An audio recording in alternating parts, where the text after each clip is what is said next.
Well, hello again, everyone. Welcome to the Red and White Authority, episode number 7. Art Regner along with Kevin Allen, and today we really are going to hone in on the Red Wings, believe it or not. I'm not going to talk about Big Ten hockey, I promise, or the NCAA tournament, or I'm not going to try to mention Dion Phaneuf at all, or the Toronto Maple Leafs. We're going to hone in on the Red Wings. A big 2 points yesterday, considering that since the last time we met, the Red Wings dropped the game against the Tampa Bay Lightning, and actually both games in Florida, first of the Florida Panthers that we did talk about, and then to the Tampa Bay Lightning by identical 3-1 scores. They win a big, gritty game yesterday afternoon, very early start, noon face-off against the St. Louis Blues. Now they have a home schedule this week where they play 3 more Western Conference teams. I'm just going to cheat a little bit here. Arizona on Tuesday, San Jose on Thursday, 2 teams that are struggling. Tampa Bay, a big afternoon game on Sunday, and then a back-to-back, 5 o'clock in the afternoon Saturday, Tampa Bay, and then Sunday, a week from yesterday, on the road against the New York Islanders. And the reason I'm going through this schedule is to give everyone an idea. After that Islanders game a week from yesterday, they host on Tuesday, the 31st of March,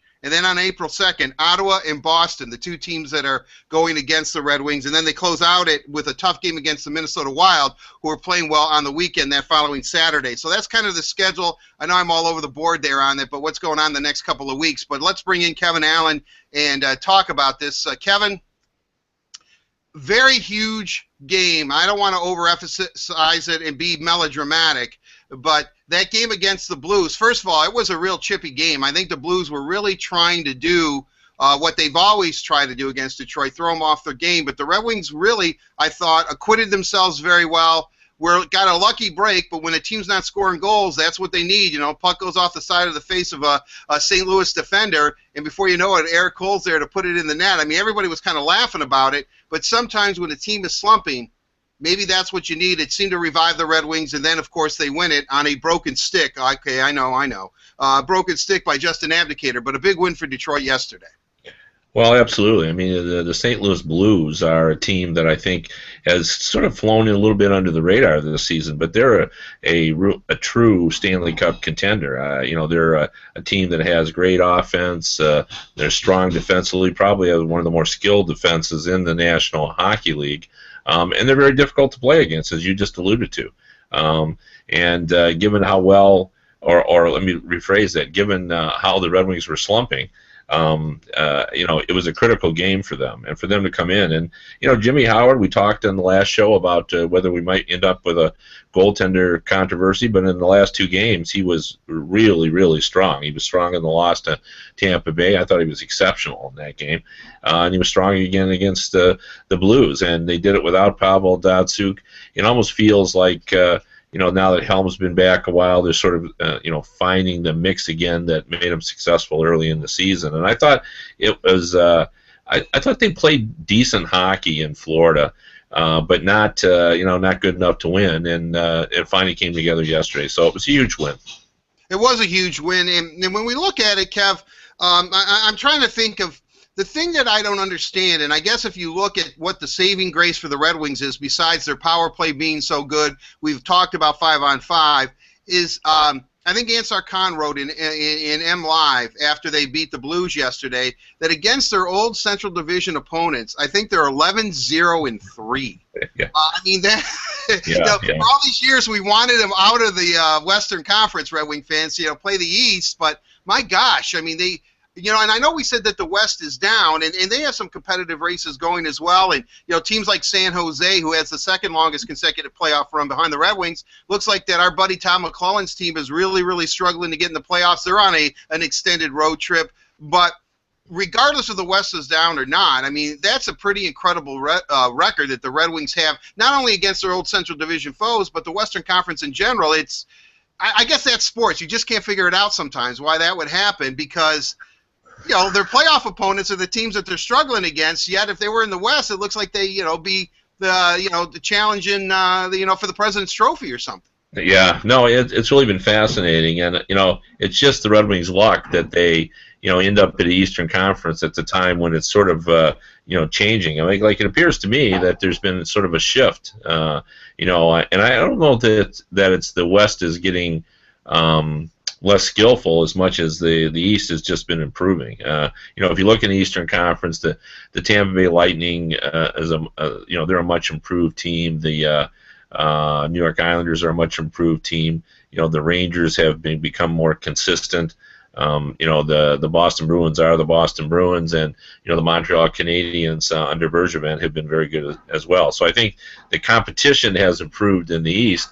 Meanwhile, I think it's sort of stayed the same in the West. And the one thing, the Red Wings understand how to play against the St. Louis Blues. They understand how to play against the Chicago Blackhawks. They're still in the learning process of figuring out what to do against the Rangers and the Lightning and the Montreal Canadiens. Well, let's not forget that in the new NHL they haven't played those teams as much as they have the Western Conference opponents. So I think they're still in their learning curve in terms of figuring out what to do in the East. And I think I've talked about this before. I think they're going to have to probably draft a little different players, not dramatically, but add a little more size to compete with some of the size in the East, and the fact that it's sort of it can be a grittier conference than the West.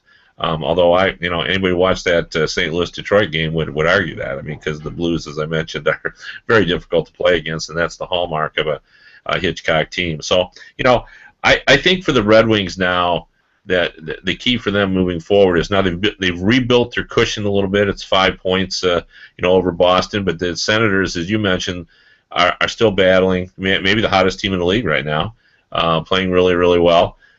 So I think they have to be cognizant of that as well. Like, it's not unthinkable that if they went in a prolonged slump and Ottawa kept winning, I mean, the Red Wings could slip out of this race. It's possible. I don't think it's likely, but it's possible. Right, and I think that's why this week especially, I mean, they're playing teams that are struggling a little bit in the middle of the week here, as we said, with Arizona and San Jose. Although San Jose is playing for their playoff life, Arizona's really playing just to play out the string. But, what I find interesting about this is, and let's look at the Ottawa Senators, because right now they've played the same amount of games as Detroit, and I think they're a point or two behind Boston, maybe 1 point behind, and Boston has played a couple of more games than the Senators. So you could have Detroit, Tampa Bay in the first round, Montreal, Ottawa in the first round from the Atlantic Division, depending on what Boston does. Boston's really going to have to close out with a strong showing here to hold off the Senators, but Andrew Hammond, the goalie for Ottawa, who's the talk of the National Hockey League,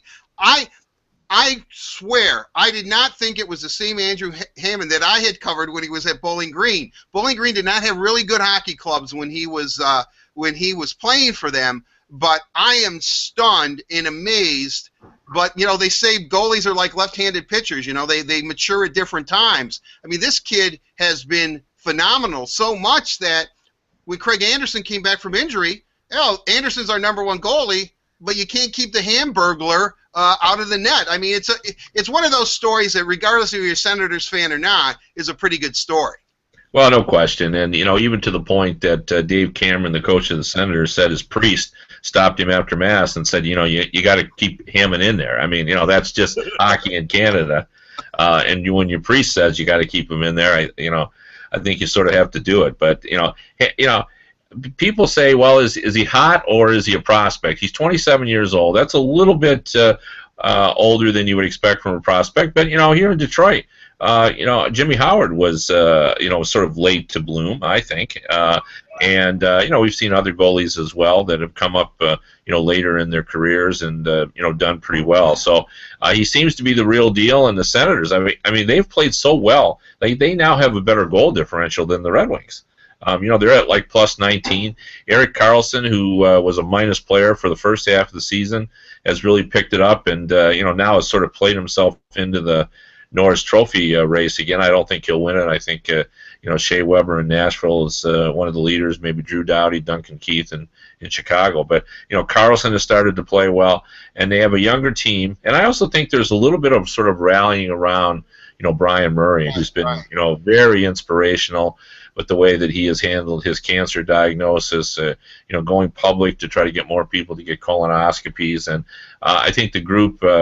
You always look for extra layers of motivation, and I think they really appreciate Brian Murray as a GM, and would like him to, with all that he's going through, to have some enjoyment here down to the stretch. And he's certainly been watching his team play the best hockey of the season. So I think you got to be mindful of them.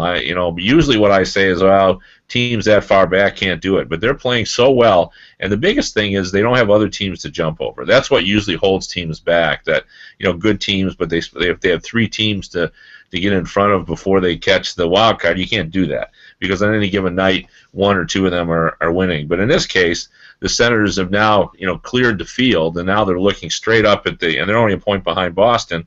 And then 6 points behind Detroit. So I think it's with the way they're playing, you can't rule it out.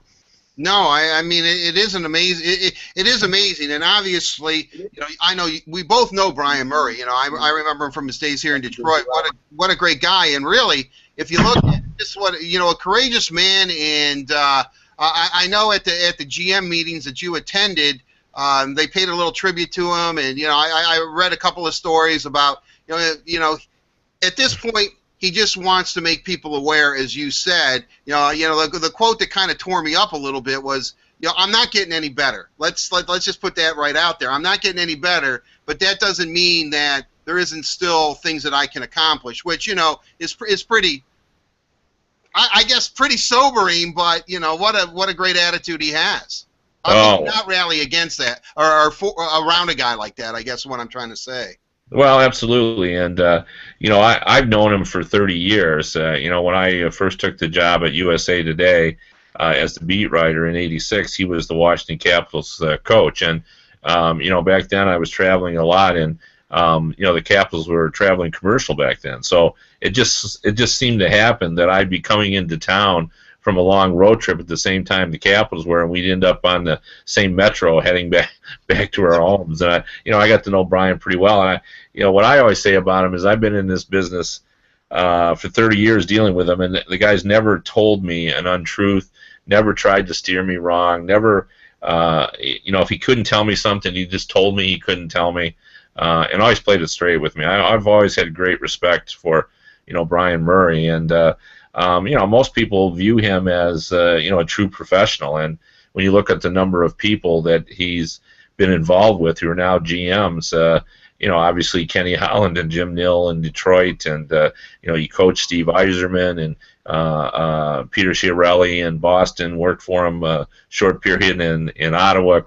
Chuck Fletcher, worked for him in Anaheim. So he's really sort of had a long association with most of the GMs in the league. So, I thought it was interesting. Tim Murray, his nephew, who's the GM of the Buffalo Sabres, came up before and he said, like anything else, maybe this is a trend. We used to do celebrate the careers after the GMs retired, but we want to do it now for Brian while he's active. And he goes, now maybe we should do it for David Poile and Glenn Sather as well, because let's do it while they're still active, and we can still, have them more enjoyment for them. I know we're going a little bit off subject here, but there seems to be a change, and maybe it was because, Don Cherry was really upset about it, or that everything that the accolades that Pat Burns received came too late, to a point of after he had passed away. Now he's in the Hockey Hall of Fame. I know he went in with you. It just seems that sometimes you need a little bit of a wake-up call, and to appreciate what you really have, and to pay tribute to men who are foundation, still building upon the foundation that many before them have. I mean, I think that I think what Murray said is right. I think that we have a tendency, I think at times. And maybe it's an American tendency, because I always remember when you read about Europeans, or how much they cherish the elders, shall we say. I don't want to get all philosophical here, but you don't in other cultures, and here in America, you reach a certain point and it's like, yeah, okay, see you, buddy. Let's what's the next flavor of the month? I mean, I mean, because I'm getting older myself. I mean, So I mean, I can see where it'd be frustrating. I mean, I'm glad that that the NHL, and unfortunately, if it took Brian Murray's illness for them, and the way, because Pat Burns, I think everybody thought, well, wait a second, he should be in the Hall of Fame. And Pat Burns was a great guy. I know you knew him, and I got to know him just a little bit, not too much, but I always enjoyed talking to him because he seemed to have a really good perspective on everything. But I mean, it's just good to see, Kevin. I mean, I'll get off my soapbox here. You may not even want to comment and say, all right, let's just move on to something else. But, I mean, that's the way I feel about it. I mean, I think that that this should happen. Even though Kenny Holland's still a relatively young man and in great health, I'm not trying to, but Holland obviously too is especially with the 3-on-3 and as innovative as he is and what he's done since he's been general manager of the Red Wings, and part of their scouting department. There's a lot of men in the NHL that probably should be recognized, but for whatever reason, because of the way we are, sometimes we do it when it's too late. Yeah, no, I actually agree with that, and I know exactly what you're saying. And the GM celebrated Pat Quinn's career, but again, it was after he retired. But as it turned out, it was not long before he died. So I think they were all pretty pleased. But it's interesting you brought up Kenny Holland, because I was sitting around, it was 2 or 3 months ago with some friends of mine, and they asked me, do you think Ken Holland is going to be in the Hall of Fame? And I said, oh, absolutely. And they were kind of stunned by that. And I think in Detroit they almost take Ken Holland for granted. But Ken Holland will be a Hall of Famer. I'm sure of that. I mean, you just articulated the impact he has in the GM committee, but with the success he's had as part of this long string of playoff appearances, his hirings, his signings. If Mike Ilitch decided tomorrow that it was time for Ken Holland to move on, I guarantee he'd be unemployed less than 2 or 3 days before some team would jump on him. Well, it's interesting you would bring that up. Obviously, my Canadian friends think that he'd be a great fit in Toronto, and then my buddies that have moved to Las Vegas that are just salivating at the prospects of getting a team think that whomever owns it, and I guess it's going to be part of the Maloof brothers, and we know what they did with the Sacramento Kings, and they've got all kinds of money that Ken Holland should be like number 1, 1A, 1B, 1C, 1D. I mean, that should be the guy that should run the new Las Vegas franchise. I don't know if Kenny has any aspirations to do that, but certainly he seems real happy in Detroit. He has 3 more years, I believe, on his deal after this season, and then after that, maybe he would want to move on. I mean, at that point, depending on where the team is at. I know that here in Detroit, and I know you talked to Steve Yzerman last week, there still seems to be a fairly prevalent feeling, and this may be more wishful thinking by the fan base, that eventually Stevie finds his way back, much like Bobby Clark did with Philadelphia, to come back and run the Red Wings. I am not so sure. And I don't want to be, Debbie Downer here or anything. I don't know if that's going to happen. He seems perfectly happy in Tampa, but who knows? After 3 years, who knows where Kenny's mind will be at and if he wants to leave or not. But the thing that we have stressed when we've talked about the Red Wings and the way that they not only treat their players but their administrative staff and Mike Babcock is, it's going to be tough to find an owner who's as gracious and generous as Mike Ilitch. I mean, that's so I mean, it'll be how it plays out. Well, it's interesting though, because Steve Yzerman somehow has lucked out and found the modern equivalent of Mike Ilitch and Jeff Finnick in Tampa Bay. I mean, they really are, quite similar in their approach. Like Mike Ilitch has a long history of trying to go out and get the best available coach. When Scotty Bowman came in here and was hired, I remember Jimmy Devellano telling the story that Mike Ilitch was interested in Mike Keenan just because he had the great reputation and so forth. And at that point, that's when Devellano looked at Scotty Bowman. Well, that's his history. Well, Vinnick's just like that. When he bought the franchise, he went out and got Todd Lewicki, who was one of the I think at the that point he's with the Seattle Seahawks, if I'm not mistaken. But anyway, he had a great reputation of being a team president that could really change things around. And so he brings in him. He brings in Steve Yzerman. He hired somebody from the NBA. I remember it as well. He's very similar in his approach to Mike Ilitch, and that is that money is not going to be the obstacle to success. Well, and Steve has worked through with that business model throughout his professional career, shall we say. So, why would he want to leave, I guess, especially with the team that they seem to have and the prospects that they have. I keep reminding Red Wing fans of this, is that the team that the Grand Rapids defeated for the Calder Cup a few seasons ago was, I guess, the Syracuse Crunch, I believe, and that is Tampa's team. And so when Tampa and Detroit meet, I don't know what the statistic was. It was like 11 players combined on the roster had played in that championship series for the Calder Cup 2 years ago. So, I mean, they have a team with a young superstar like Steven Stamkos, who we mentioned on the Young Show. So, I'm just trying to temper it with Red Wing fans, is that, Steve's a pretty bright guy, and he's going to do what's best for Steve. And right now, what he's doing with the Lightning is, I think, pretty much where he might want to stay for a while. Yeah. Well, and they're going to win some cups, and also, I mean, Ken Holland is still a young man. Like I think he's got at least 5 or 6 years in him, and even then, I mean, maybe then he'd be willing to go upstairs, and become like Jim Devellano did. That seems to be the model here in Detroit, but I don't think that's going to happen anytime soon. I think there was a discussion about that when Yzerman was going to leave, about whether he was thinking about willing to do that, to move upstairs, and he was not even remotely close. This is he's still young in spirit, even though he's got some age and wisdom on him.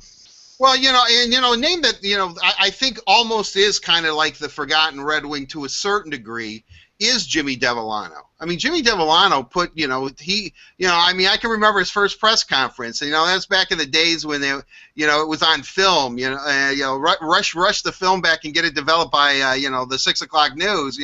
We will never trade a #1 draft choice as long as Jimmy Devellano's the general manager. And they didn't until they traded for Brendan Shanahan, which kind of sealed. Many think, obviously that it got them their first cup. But I think Devellano's kind of an architect when you look at his influence. And, and he and Scotty went back to their days in St. Louis. So, and they kind of have a love-hate relationship, I think, at times. But with that said, I mean, Devellano has been pretty prevalent and is still a guy that maybe talks a little more than they want at times, but still is a man that, is still advising this franchise. Well, he's in Ken Holland's cabinet, and as I always joke with Jim Devellano, I always ask him, I said, who's more powerful than the king? I said, it's the bishop that's whispering in the king's ear. And I think he sort of appreciates that. But he's still highly respected. He's been around the block. You're right on, and both Devellano and Bowman sort of went at each other when they were working together, but now they're the best of friends. Like, they live close to each other. I saw them at the game in Tampa, and they drive in together so they go to a lot of Lightning games together because they both live down there. They have homes down there, and they go together. And I sat at a table actually with Scotty Bowman, Jim Devellano, Ken Holland, and Bill Dineen, and the stories that were told at that table for an hour before game, it was just like incredible. It was like a history of hockey lesson.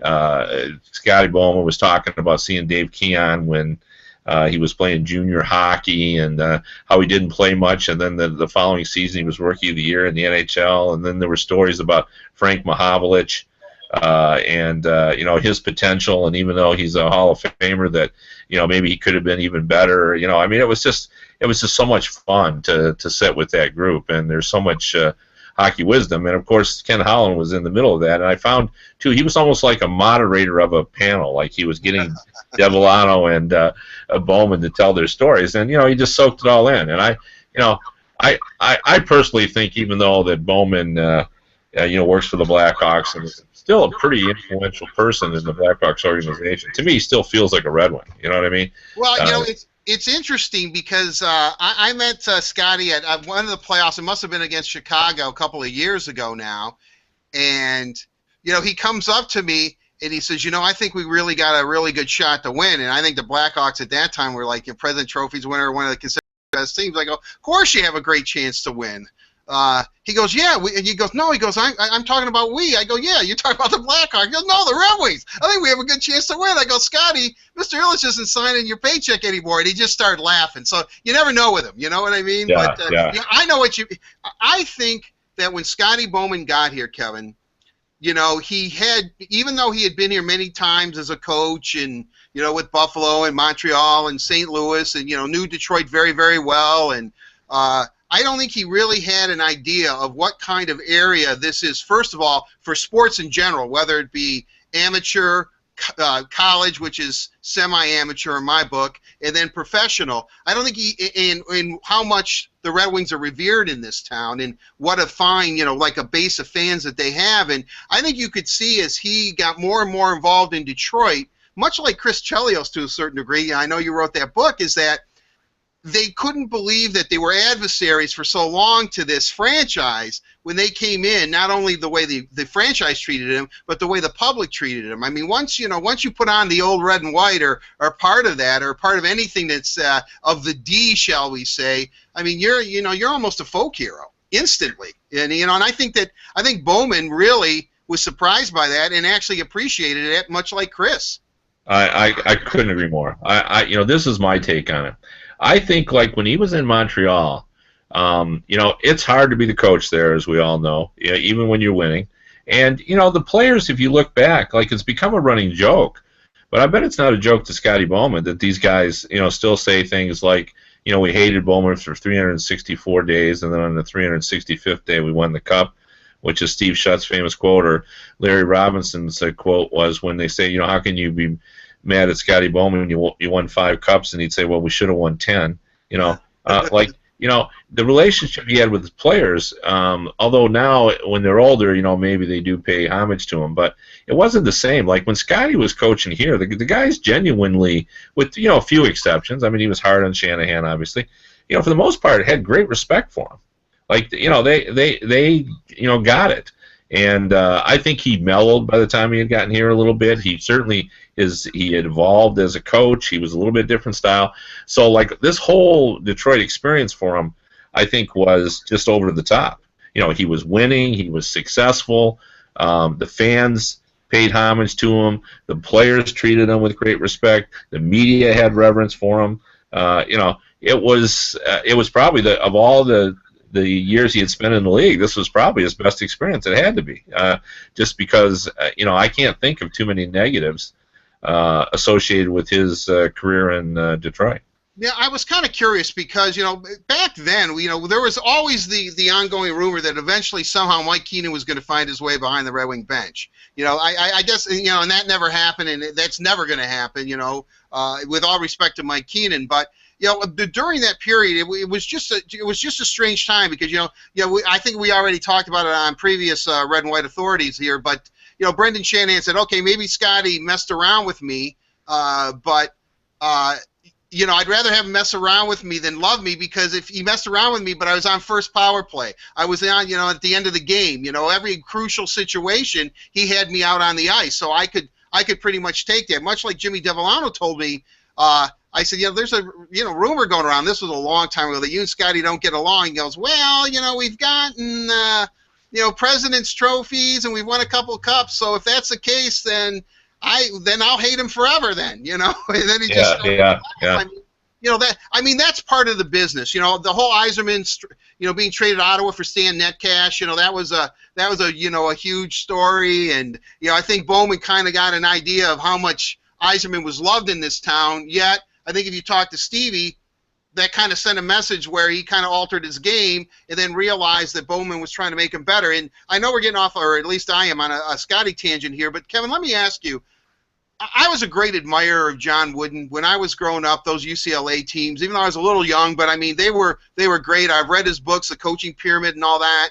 I know Vince Lombardi is revered. You've got Paul Bear Bryant. I mean, you have several really great. Mike Krzyzewski, what he's doing at Duke. Heck, I can even put Tom Izzo in the mix with the way the Spartans are constantly in the Sweet 16. But I really do believe that when it's all said and done, that Scotty Bowman, number one, is probably on a national scale because he's a hockey coach, probably not as appreciated as he should be, but I really do believe that he's the greatest professional coach of all time, regardless of sport. But I am biased. I don't know where you would fall on that. Yeah, and it's kind of hard to make that distinction because his was a small pond as opposed to the ocean of the NFL and so Right, forth. well, But that's a good point. and the pressures that some of these NFL coaches have experienced, probably are enormous compared to what we face in hockey. But saying all that, like his brilliance is almost difficult to define. Like he really is a genius with regard to hockey. Like I still marvel. Like he can talk. Like the other night when I was listening to him talk about Keon, he was talking about that playoff series as if it happened 2 days ago. Right, Like right. he was going over what was happening in the series and how much ice Keenan was getting or Keon was getting. Not Keenan. Now you got to be talking to Keenan. Sorry about that. Was getting and he has remarkable recall of every playoff series, and I think that's what sort of made him such a special coach. He just has this photographic memory, and he has this big picture. Like I laugh at these advanced statistics that are now so controversial because Scotty Bowman looked at those things in the 80s, 30 years ago. Like I remember in the 80s talking to him about he felt that power play should be based on how many goals you got per minute of power play time. Because he said, sometimes you're 1 for 5 on the power play, but those power plays are all, 31 seconds, 18 seconds, 15 seconds. Sometimes you didn't get the full 2 minutes. So that's the way he always, looked at it. And, puck possession and other things like that, he was monitoring back in the 80s. He was just so advanced compared to everyone else, and everything mattered to him. He paid attention to where the cameras were on the ice. I mean, it was a big deal several years ago when he thought ESPN's camera hanging from the scoreboard was too low, and he knew that Murphy liked to, if you remember, used to hit that sort of that long dump pass to get it out of the zone. He thought it was going to hit the camera, and he knew what the league rule was for it, and had ESPN move it. He was just on top of absolutely everything. Well, how about like painting the locker rooms or having a shorter bench? I mean, I don't know which team it was. I forgot now, but they would bring their own bench. So they thought that the visitors' bench was shorter than the Red Wings' bench, and anything just to kind of mess around with that. But you're right. When it came to a game, what I thought was fascinating is that, and one of my all-time favorite stories about him was when Kevin Hodson was during the Detroit Auto Show. Came up and he was going to start a game against the Pittsburgh Penguins, who were not a very good hockey team. It was the transition from Lemieux into the Crosby era. So they obviously they got Sidney Crosby, so they weren't very good. And so Kevin Hodson, who everyone called Ticker, is telling this story that Scotty Bowman told him. He said, "Look, you're going to start this game." So he got his then girlfriend, now his wife, and his mother and sister came down from Sault Ste. Marie, where he's from, and they came to this game. And so it's the auto show's going on. He's staying at like the hotel in downtown Detroit. I don't know if the Pontchartrain was still open or what, but he's goes through the auto show, and no one knows who he is. And and Kevin goes, "Well, one day, they're going to know me because I'm the starting goalie for the Red Wings." He gets to Joe Louis Arena. They have no idea who he is. They don't even want to let him in. He has to call like John Wharton or somebody to vouch for him. So he goes in there, and he's walking by the old offices, and Scotty calls him into his office. He says, "Kevin, shut the door." And Kevin thinks, "Oh my gosh, I'm not going to start now."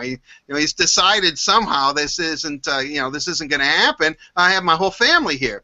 Shuts the door. Scotty tells him, "Look, I want to say something to you. You've earned this right to start this game.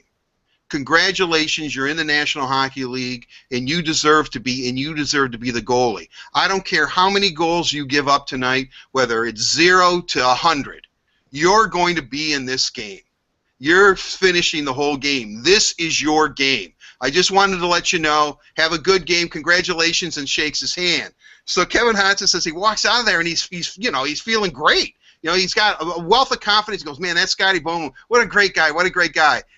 Kevin Hodson swears to this day that was the only time that Scotty Bowman ever talked to him. Yeah, no, I believe that. Kenny Holland tells a great story too. It's one of my favorites about, when he decided to take the team up to Traverse City. He just was new with Scotty Bowman, and he didn't want to.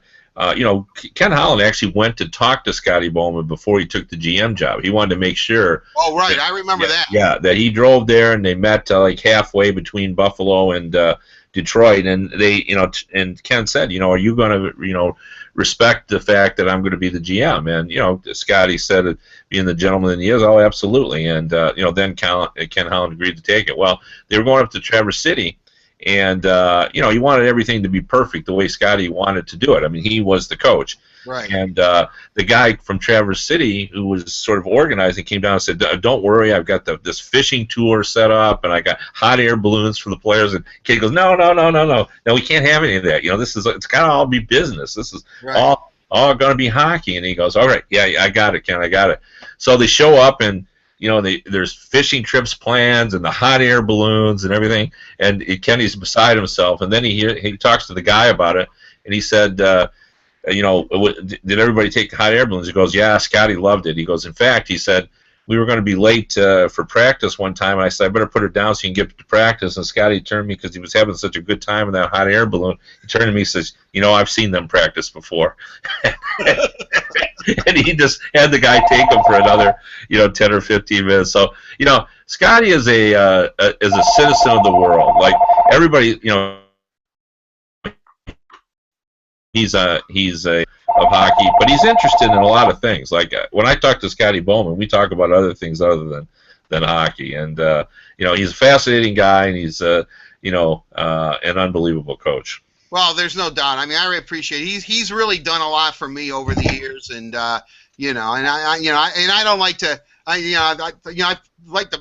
thanked him for it and stuff, and he's a real, he is, as much as he's accomplished and is, as odd as he can be, he, as you said, I mean, he's a real decent man, and I know that what he's done for me has made me, better, and I truly appreciate that. I could go on about Scotty, and now I've got like a 1,000 stories flooding in my head that I could talk about, but Hotson's story was pretty interesting because, on one hand, from what we've heard over the years when he was coach of the Red Wings, he hardly ever talked to Nick at all.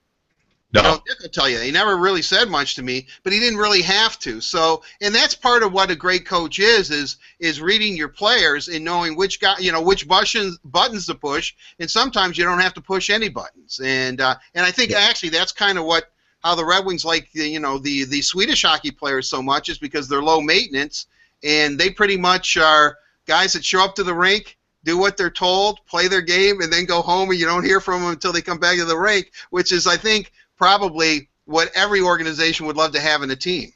Well, this is what I love, by the way, about the Red and White Authority is that we take the conversation wherever it's going to go. And I want to say one more point about, because I think our listeners or viewers, depending on how you view this, would be interested in this. And I think you know this, but one of Scotty Bowman's favorite players, even though he would never say it like this, was Brett Hull.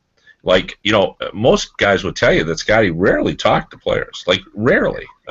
He would come in, and if he did, he might ask you a question, but he would leave before you could answer him, And Chris Chelios talks about that all the time. He'd come in and say something to you, and then you'd answer him, and he'd already be out the door. And Chelios would say, well, I guess he really wasn't interested in, what my answer really was. He just wanted to ask the question.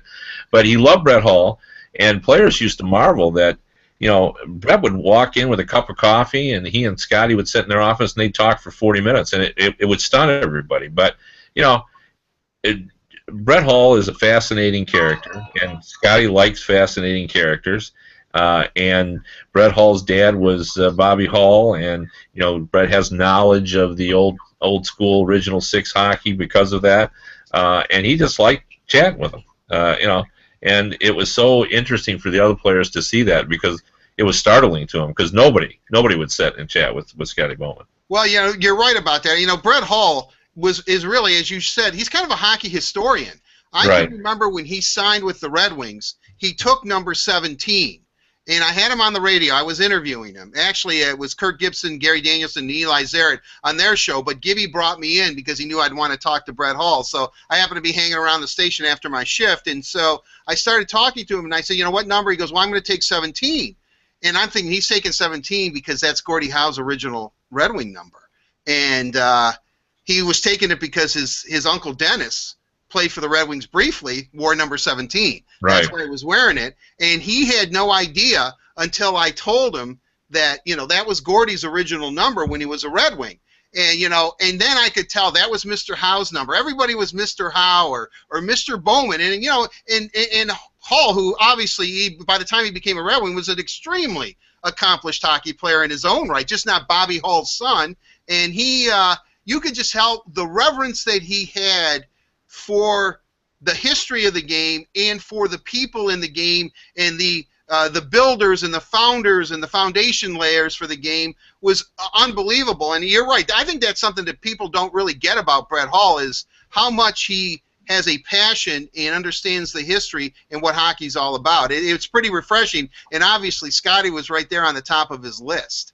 Yeah, no, and Brett Hall was one of those players. Some players, like Chris Chelios, loves everything about hockey. He loves practice. He loved being at the rink, hanging out with the guys. Brett Hall liked to play games. He didn't like practice. He didn't like working out. He's an interesting guy, but he had the great release, and he understood. I remember he told me that the one thing his dad taught him that he never forgot was whenever you and everyone else thinks you're out of the play is when you're most dangerous. And he always utilized that to his advantage. If you watch his skating style, he would skate back against the grain. Like as the play was coming toward him, he would sometimes circle back, knowing that people would lose track of him, and then he would dart back into the play. And I've never, still to this day, seen any other hockey player do it as regularly as Brett did. He constantly looked like he was skating, and he'd do a little button hook, and then skate back in. And then, you'd lose track of him, and then suddenly he was in a seam in your defense with that quick release, and boom, it was in the net. Well, Brendan Shanahan says it was Brett Hall that taught him how to shoot. Yeah. Yeah. He goes on about it. Yeah. Brett Hall, very interesting. The Red Wings, as we talked about on previous Red and White Authorities, is that they have that tendency to have those slumps. And I can remember one time I'm doing the Red Wing post-game show in Studio P or 10C or whatever, in the converted woman's bathroom for concerts, but it was a radio studio. And so I'm sitting there, and the Red Wings had lost, and they had lost 5 out of 6, and obviously, this could have been the team that. It's a 2002 team, obviously. They were going for the cup. They were a very good team, and he comes in with a beer in his hand, and I always had, in case I could rope a Red Wing or Ken Holland or Scotty even to come in on the post-game show, so I always had an extra headset sitting right there. So, hey, can you come on? So Hall, he didn't want to come on, but he wanted to listen. So, so he's listening to the show, and, I go to a break, and he gets up and he looks, and actually Michael Farber wrote about this in Sports Illustrated. He goes, so what are the fans saying, man? I go, well, geez, Brett, just before, you came on, I had this like physical therapist or some guy a doctor or something that says that, as we go through age and growth spurts, we go through an aging process too, and that most of this team is between the age of 32 and 37, which you age rapidly. Even though it's like a 7-year difference, you actually age about 15 years, and he thinks that's what the problem with you guys is. And so Hall looks at me, and he takes, he has another sip of beer, and he walks out, and he turns around, and he says, "It's up here, man. It's up here." And it just walked out. And, I'm thinking, I just started laughing because, he's right. I mean, it with teams. When they are, and I think we've seen it recently with the Red Wings, there looked like a lack of energy, but it almost seemed to be a collective mental fatigue. And, maybe like a goal like they scored yesterday. Actually, both goals were, let's be honest, were fluky. Sometimes that's what it needs. I mean, these guys, we forget, and I know I've said this before, that they're human beings, and, Hall had it down. He's right. It is up here. And, and they need something, to get it going again. Hopefully yesterday's win is that catalyst to get them to play like they can play, and getting Datsuk back. We understand Datsuk was on the ice today. It's the first time he's practiced since he injured himself in Pittsburgh a little over a week ago. So maybe things are starting to fall together for him. Yeah, and the Arizona Coyotes are not just struggling. I mean, they're just non-competitive. Without Yandel, they made significant changes. They've moved some guys out, key players off their roster, and they're in the Connor McDavid, Jack Eichel sweepstakes.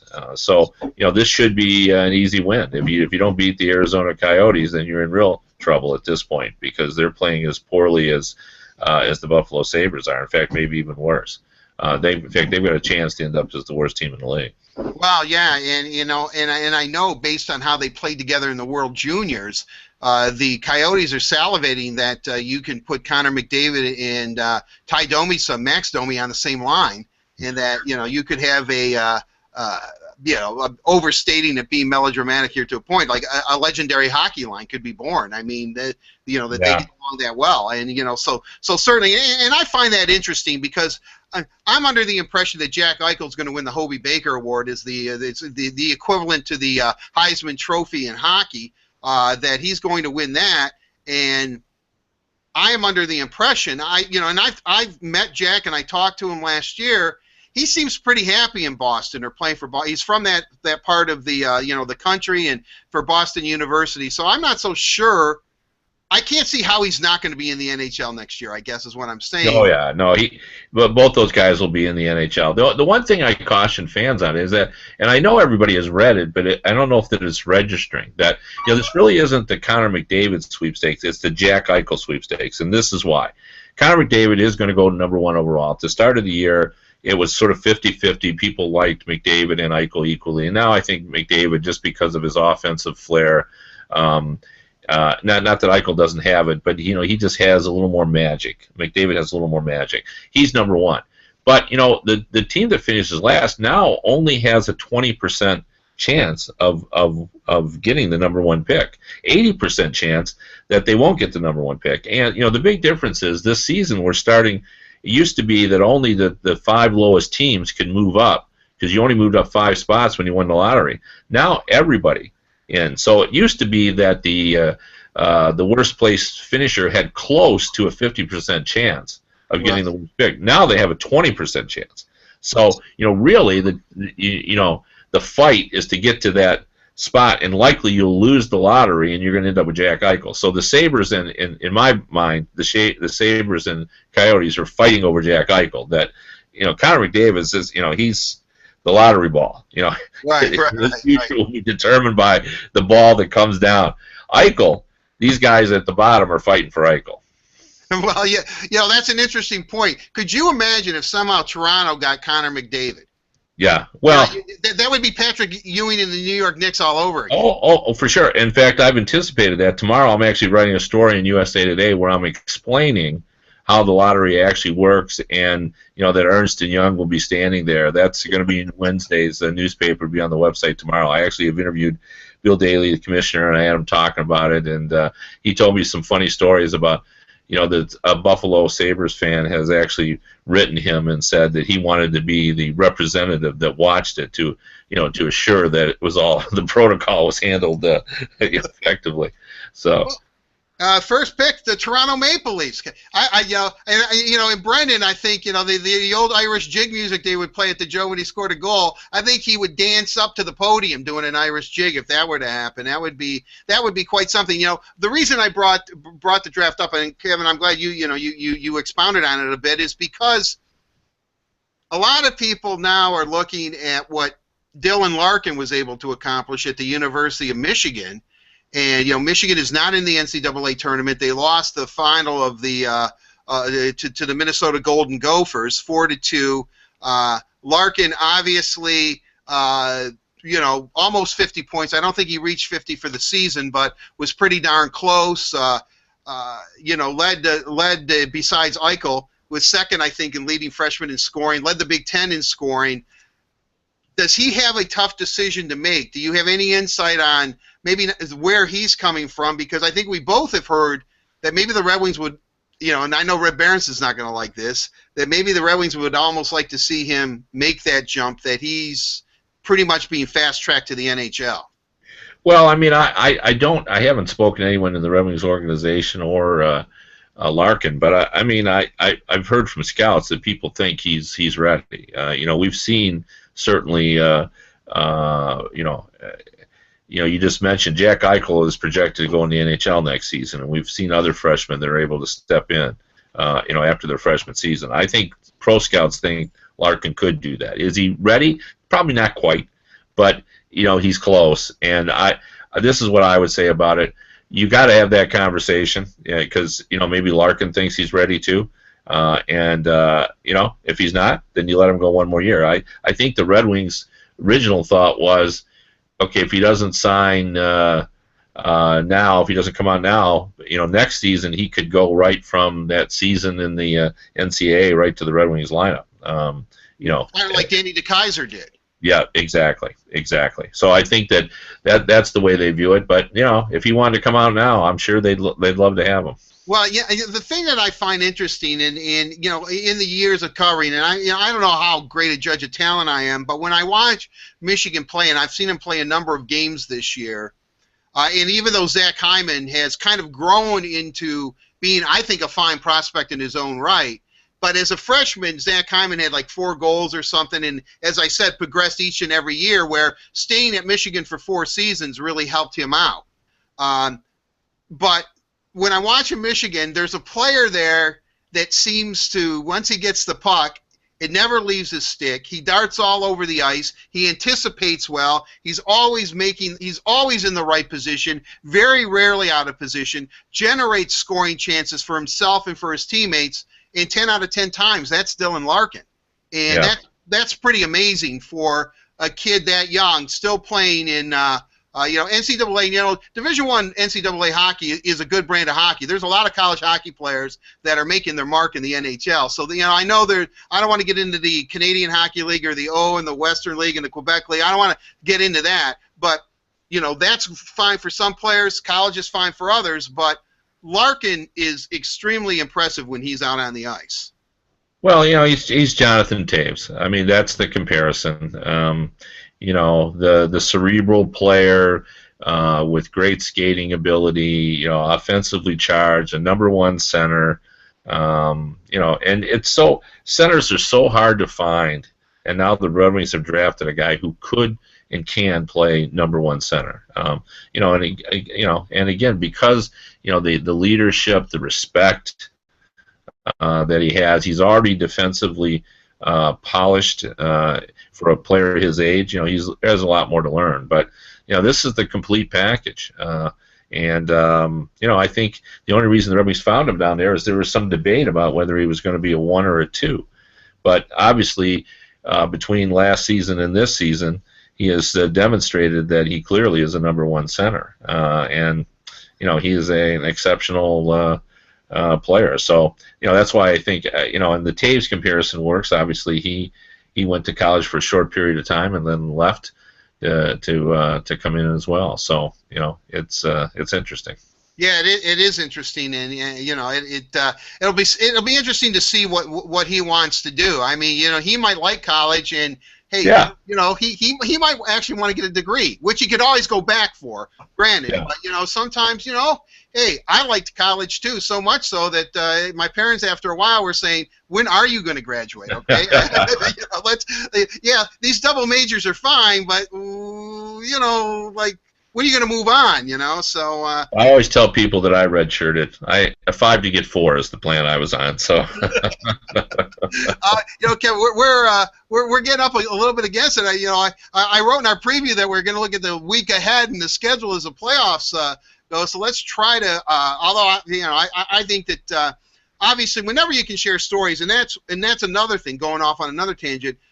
What's great about covering the National Hockey League is that very rarely do you find people that are closed-lipped. They like to share stories. They like the history of the game. They understand it, and it makes it wonderful to cover. So I think on some Red and White authorities, no matter what I write, what we're going to talk about, chances are we're probably going to deviate off that subject as we did today. But let's look at this. You already said Arizona has nothing to play for, although Mike Smith has been playing a lot better lately. He's come under a lot of heat, a lot of fire. San Jose, Tampa Bay this week. Then beginning next Sunday, as I said, it's a gauntlet of very, very good hockey teams the Red Wings will be playing. The Islanders on the road next Sunday, a 5 o'clock game. Then Ottawa on Tuesday at home. Boston Thursday at home, 7:30 face-offs. And then Minnesota the following Saturday. And then they turn around the final week of the season, and on Easter Sunday, they host the Washington Capitals, who, lo and behold, have 88 points in their own right. So there's a lot of – I think if you look at the way the Eastern Conference is, you have the Rangers, Montreal, and Tampa Bay with a little bit of separation. And then you have teams like Detroit, perhaps Boston, Ottawa. I guess you could throw the Panthers in there, but not really. And then you look at, Pittsburgh and Washington. There are some very, very good hockey teams in the Eastern Conference, which means that at this point, the Red Wings just have to hopefully build off what happened yesterday against the Blues, because nothing is certain right now, I don't think. Even though they have games at hand to Boston, 2 games, and they have a 5-point lead, which looks pretty comfortable. Ottawa is 6 points behind, and they've played just as many games as the Red Wings. So this is a pretty daunting week where you would be under the assumption that they're going to beat Arizona. San Jose is struggling. And then, and they've got to do something against Tampa eventually. Yeah, well, I mean, they probably could, get into playoffs by just playing 500 hockey the rest of the way, to be honest. But, they don't really want to do that because, this is not like the old Red Wing team where, what they do in the playoffs is all that really matters. And from a fan standpoint, everybody's looking to see what they do in the playoffs, but this is a team that's still sort of trying to find itself. So, I don't think they can afford to limp into the playoffs and then hope they bring the game together. I think they've got to, be clicking as they go into playoffs, and that's why I think it's important that they do something against, Tampa Bay, and that they are playing well against the, the oddity of the Red Wings schedule is that Minnesota game. Like, to me, you should only be playing conference foes down the stretch. Like the fact they're playing the Minnesota Wild, that just seems like an odd game to have there at that point. But I think this is down the stretch here. It's time for Babcock to finalize what he thinks his lines are going to be. Make some final decisions about that, and make sure Howard is ready, and he appears to be. I mean, I just can't get it. That's how quickly it changes. But we were talking about a goalie controversy, but anybody who watched Howard over the last 2 games, knows he's the guy, and there's no question about that. No, he certainly is going to. Again, he's earned the ice time, as Mike Babcock always says. I don't determine how much they play. It's they determine how much they play, and obviously Jimmy knows, and he realized it. You could only. Not that he was using it as an excuse, but that injury could, the groin injury can only go so far. Then you got to start elevating your game. He gets it better than anybody. I mean, he's going to be 31 years old very, very soon, and so he's a veteran player, and it's good to see him being stable in the net. We've always talked about the elder Red Wings. Of course, Datsuk is critical. He was on the ice today, as we said, for the first time since he hurt himself. Zetterberg. Gives you everything he has, and then we've talked about some of the young guys like Nyquist and Tatar and Riley Sheahan and what they need to do, and even Teemu Palkkonen, who seems to be in position. The puck isn't going in the net for these guys, yet they're still playing hard and they still are getting some chances. But the guys that we got to talk about, these mid-level Red Wings, especially. Helm brings a different dimension, and we've seen it since he's been back. And Justin Abdicator has 20 goals, and and I was telling people years ago when I was covering the CCHA, every time I did a Michigan State game, Steve Yzerman, Ken Holland, Jim Nill, and Yuri Fisher were there to see Justin Abdicator, and they thought that he was a top 1 or 2 line forward, that he had offensive ability and skills, and that he was a complete player, and people would look at me like they were nuts. But no, he has the knack for the dramatic. He scored the game-winning goal in the NCAA tournament, you know, to won the national championship for Michigan State. I mean, just an abdicator. I always call him like the Tommy Brookins, like the utility player. Any situation the Red Wings need, they can plug him into, and he does. But really, this guy is probably exceeding, even though the Red Wings had high expectations for him, he's really developed into quite a pretty good hockey player. Well, you know, for sure. And, you know, like even USA Hockey, the Olympic Selection Committee was aware of his potential for that. Like before last season, you know, I was embedded with the selection process, and in the early stages, there was a lot of discussion about Abdicator being a potential role player on that team because of the fact that, you know, he offers a little bit of everything. He offers grit, he offers some size, and they liked his ability to chip in goals. Like, you know, they saw him as an offensive player, and I think that, to me, it sort of reminded me that, you know, on the Red Wings, you know, that had a pretty skillful team, you know, he probably wasn't given all the opportunities that he would have had if he were on a team that was, you know, didn't have as much skill. I mean, the Red Wings, let's face it, do have a lot of skilled players. And I think it's, you know, it's finally coming out. And, you know, we have to remember too that it was Datsuk that wanted Abdicator on his line before. Right. You know, that sort of got him off that third and fourth line a little bit. You know, because Datsuk certainly recognized that, you know, he could help him out back when they played together last season. So, yeah, I mean, he's a very valuable player. And I wanted to bring up, too, about Tatar. I was doing a piece on Detroit's favorite player, Sidney Crosby, and I was looking up his puck possession stats. And while I was looking up Crosby's, I stumbled upon the fact that, you know, not everybody loves these puck possession advanced or enhanced stats, but you know, the stat that measures the number of shots that you're taking as opposed to what happens with the other team taking shots on, which is considered a puck possession stat, Tatar ranks in the top 15 players in the National Hockey League. Like, when he's on the ice, the Red Wings get a lot more shots than the other team gets, you know, significantly. Like, you know, the top players are like plus 360 in that regard, and you know, Tatar is in the, you know, top 250. But, you know, there aren't a lot of players that are above 200, and he's above that. So what that means is that when he's on the ice, there's a lot more scoring opportunities for the Red Wings than they give up in that time period. Well, you know, as we talked about, I mean, all you have to do is talk to him after a game, whether the Red Wings win or lose, and he's, you know, he can break it down. I mean, he has a pretty good handle of what's going on out on the ice, and you know, we've talked about it. You know, intelligence is a key to any. If you're going to play for the Detroit Red Wings, you've got to pretty much know the game inside and out and understand it. And, you know, and Tatar is, so I'm not surprised by that stat, because he always seems to have the puck on his stick when he's out there. And, you know, Nyquist is pretty good at that too. You know, and I think that Nyquist is developing a little more grit to his game, and I think that the Red Wings have challenged him a bit to be a little more gritty based on last year's playoff, and I think that he is. You know, he has responded very, very well. So it'll be interesting to see, Kevin. I wanted to ask you because it blew up on Twitter, and you know, now that Ottawa is a team that could be, you know, with the talk of some of the Canadian websites, is the goal that Abdicator scored yesterday. Yeah. I think he broke his stick when he was going for the puck, and he hit it on Jake Allen's pad. I think that started. He didn't realize it, and then it was full bore. When he was going for the puck, it sort of snapped in half. But if you're the official and the angle he was at, and where there was a defenseman there in the play too, I think he either thought that his stick broke because he was slashed with the stick, or it broke on the shot, which meant that it was a good goal. But the way the rule reads, that goal probably should not have counted because the stick was broken before he made contact with the puck, right?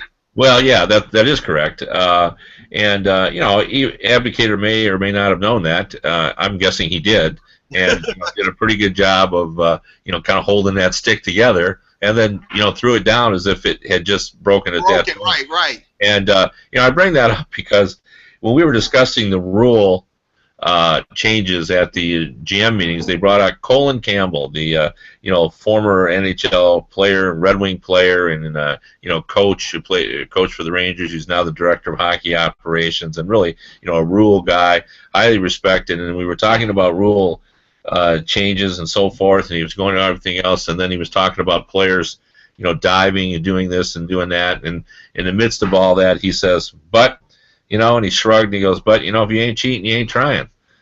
So, and I think, in that kind of case, I mean, the Abdicator did what he was supposed to do. He tried to make it look like, he scored a legitimate, goal, and, maybe by the direct, by the rules, it was not a good goal, but, it's impossible, in my opinion, for the ref to have caught that. It was too hard to tell what had happened. No, it was so fast. There was so much going on, and you're right. As soon as the puck goes in the net, and you always know something's up because he immediately dropped it like, oh, I have a bad stick, which players usually do in open ice. You see them always when their stick breaks. They just drop it. Okay, that's fine. But he dropped it, and he immediately looked at the ref. Like, okay. See, I just broke it on this shot. Well, I guarantee you he didn't hit that puck hard enough to snap anything unless it was already, hanging there by a thread. Oh, yeah, it had pretty good momentum on its own by that time. But anyway, all right, Kevin, let's quickly sum it up. I know we've hit a little bit over our hour mark, which we have a tendency to do here on the Red and White Authority. But, you would think that, San Jose is going to be a desperate hockey club. But the Red Wings, this is a game that they have to win. I mean, they have to win these. They have to, this homestand, they have to build upon what they did on Sunday. They have to take these 3 games. I mean, I'm not going to say must wins, but if they are able to get 6 out of 6 points, shall we say, or maybe like 5 out of 6, and they end up tying or losing in a shootout or something. But this is a pretty crucial homestand for the Red Wings. Well, I'll go as far as to say that if they don't get at least 4 out of 6, it's a disaster. And I would say that that's a minimum expectation. And, you're hoping you get, 5 and 6 out of 6. I mean, you hope that you're going to go, at the very least, take, Tampa Bay into overtime. I mean, if you watch that game, I've been sort of thinking about this game, the last game in Tampa, like you said to yourself, even though Tampa Bay was the better team, you say if you're a Red Wing fan, they can play with the Lightning. They're there. Everything's going to have to go right for the Red Wings, and they're going to have guys step up and carry the team at different times. But they're right there. So of these next 3 games, I think anything less than 4 points is a disaster, and 4 is the least an expectation. But there's no, players say there's no such thing as a statement game, but you got to prove you can beat the Lightning. You do. Right. I would assume that Jimmy's going to start these 3 games at home because they're every other day, and then maybe Mrazek or the Munster. I have no idea where the Munster's at. And, when you ask Mike Babcock about injured players, he wants to talk about the players he has, not the players he doesn't have. And so I would be under the impression that Mrazek would get to start Sunday against the Islanders on the island. So that makes sense. And then they have weekend back-to-back games again on the 4th and 5th, but everything else is every other day, which means Jimmy's going to be playoff ready. I would expect Mrazek to get 2 more starts if he is the goalie or the backup, whomever that is, and Jimmy plays the rest. No, I would agree with that. So as we've said before, Howard looked very strong in his last 2 starts, and to me, played the way he did early in the season when he really looked like the Red Wings had something going when they were playing as well defensively as they did. And one thing that we should bring up in the Abdicator go, then we're going to get out of here. But on that goal, if you look at that again, it was wide open on the left hand side, the right-handed shot, Zedlicki. Getting that shot on goal. And, it's just a different look for that power play. Having that guy over there just makes all the difference in the world. And then, the puck goes through, and then Abdicator is there, and boom, it's in. Well, so much so that Zedlicki has been such a find that I don't know if people were assuming that out of the 2 acquisitions between Marek Zedlicki and Eric Cole, who, if the Red Wings were going to sign him, maybe they would sign both of them. But all the stories emanating out last week from the locker room, the Red Wings are seriously considering giving him a contract, Zedlicki. Well, they should. I mean, he's played well and he's looked good, and I said at the time he was born to play for the Red Wings. That's his game, puck possession, and he of all the trade acquisitions or the trade deadline day acquisitions, he's been the most productive. So. All right, Kevin. I don't know what your schedule is. I don't know if you're being sent out of the country or whatever. But I'm looking at this. I mean, we could go any day you want. We could go Wednesday again if we want to try to do three. Yeah, let's do Wednesday. Wednesday early on. Okay, Wednesday. Yeah, this the 11:30 start as opposed to the 2:30. Sounds good. All right, Kevin. It's always a pleasure. We will talk to you soon, and keep up the good work. I can't wait to read your story about how the draft is going to unfold, especially now you're going to give all these Maple Leaf slappies really false hope that they can get Connor McDavid. So, all righty. All right. See you, Kevin. Thank you. All right, that'll do it for this edition of the Red and White Authority, episode number 7. For Kevin Allen, I'm Art Regner. Have a safe and pleasant one, everyone. We'll talk to you again on Wednesday. See ya. Bye-bye.